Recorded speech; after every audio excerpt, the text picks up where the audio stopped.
Module D, Community Emergency or Disaster Response Plan.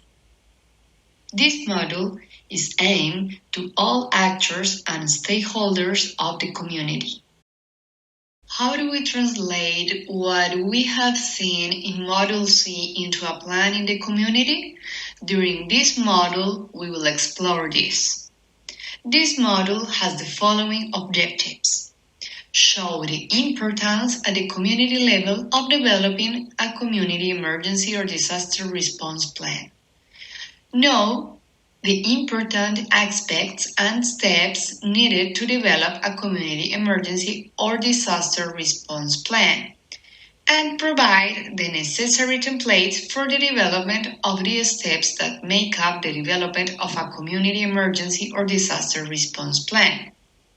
Given that we are all exposed to risk, and increasingly so, it's very important that all inhabitants of a territory are prepared to act in the event of a sudden emergency situation.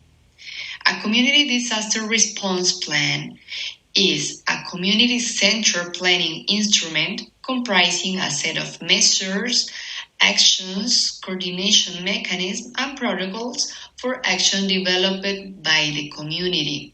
It includes inhabitants, community leaders, local government actors, community organizations, and interest groups, in order to improve the well-being, safety, and quality of life of the inhabitants of a territory, as well as to improve preparedness for possible emergency or disaster situations.